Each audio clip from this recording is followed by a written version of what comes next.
नमस्कार दोस्तों, एक बार फिर हमारे YouTube चैनल में आप लोगों का हार्दिक स्वागत है। लेटेस्ट अपडेट निकल कर आई कि लाखों केंद्रीय कर्मचारियों पेंशन भोगियों के लिए आ गई है बड़ी खुशखबरी। बजट से ठीक पहले कर्मचारी और पेंशन भोगियों की लगी लॉटरी। 18 महीने के एरियर और फिटमेंट फैक्टर पर लगेगी मोहर। तो दोस्तों, हम आपको सब डिटेल में बताएंगे कि केंद्रीय कर्मचारियों को केंद्र सरकार से जो तो इतने बड़े तोहफे मिलने जा रहे हैं, उससे कर्मचारियों को कितना फ़ायदा होगा। अगर आप हमारे चैनल पर फर्स्ट टाइम विजिट कर रहे हैं तो चैनल को लाइक कर दीजिए, सब्सक्राइब कर दीजिए, साथ ही साथ बेल आइकन को भी बजा दीजिए ताकि गवर्नमेंट या पेंशन से संबंधित जितनी भी न्यूज आती है उनकी नोटिफिकेशन आप लोगों के पास तुरंत पहुँच के। तो करते वीडियो को स्टार्ट बिना किसी देरी के। दोस्तों, सरकारी कर्मचारियों और पेंशन भोगियों के डीए एरियर और फिटमेंट फैक्टर के ऊपर अच्छी खबर आ गई है। कोरोना काल में जो डीए रोका गया था उसका एरियर मिलने का रास्ता साफ हो चुका है। आपको बता दें कि 1 जनवरी 2020 से लेकर 30 जून 2021 तक का महंगाई भत्ता फ्रीज कर दिया गया था। ऐसे में कर्मचारियों पेंशन भोगियों को इसका भुगतान नहीं किया गया। इस दौरान उनको केवल 17% के हिसाब से महंगाई भत्ते का भुगतान किया गया। कोरोना में देश की स्थिति ठीक नहीं थी, इसी को देखते हुए सरकार ने डीए हाई को फ्रीज कर दिया। 1 जनवरी 2020 से 30 जून 2021 तक का महंगाई भत्ता केवल 17% के हिसाब से भुगतान किया गया, जबकि इसका भुगतान बड़ी दर से किया जाना चाहिए था। सरकार का कहना था कि यह जो पैसा रोका गया है इसका उपयोग कोरोना में किया जाएगा। दोस्तों, कर्मचारी संगठनों ने सुप्रीम कोर्ट के फैसले का हवाला देते हुए एरियर का भुगतान सरकार को करना पड़ेगा।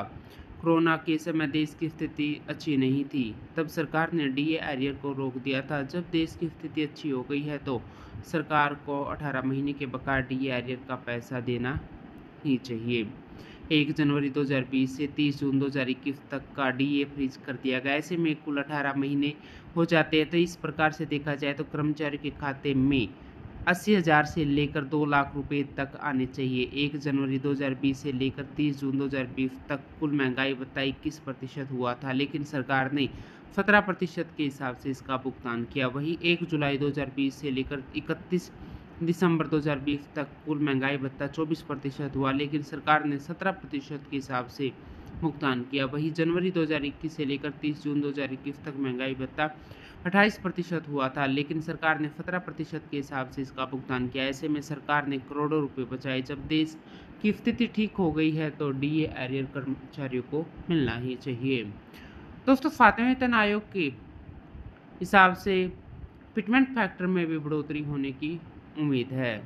7वें वेतन आयोग में सिफारिश की गई थी कि अगर कोई वेतन आयोग नहीं आता है तो ऐसे में केंद्र सरकार एक्वर्ड फॉर्मूले के हिसाब से सैलरी और पेंशन में बढ़ोतरी कर सकती है। ऐसे में डीए 50% होता ही उनकी सैलरी और पेंशन में बढ़ोतरी के बाद आपका फिटमेंट फैक्टर बढ़ोतरी को लेकर जेसीएम स्टाफ साइड के सचिव श्री गोपाल मिश्रा ने केंद्र सरकार से मांग की है कि इस मुद्दे के ऊपर केंद्र सरकार तत्काल प्रभाव से आदेश जारी करे।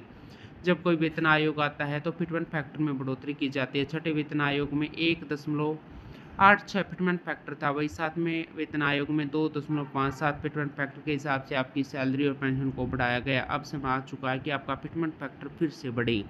फिटमेंट फैक्टर 3.68 होने से आपकी न्यूनतम सैलरी 26,000 रुपये हो जाएगी, न्यूनतम पेंशन 21,000 रुपये हो जाएगी। इस तरह से सीधा 12,000 रुपये का फ़ायदा होगा।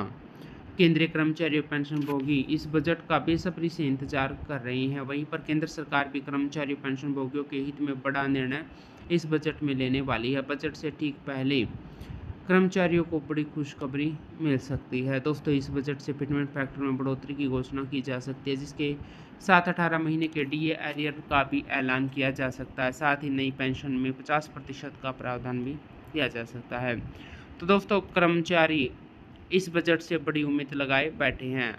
जल्द ही कर्मचारी को बड़े तोहफे मिल सकते हैं। तो दोस्तों, आज के लिए इतना ही। मिलते हैं नेक्स्ट वीडियो में। तब तक के लिए जय हिंद, जय भारत।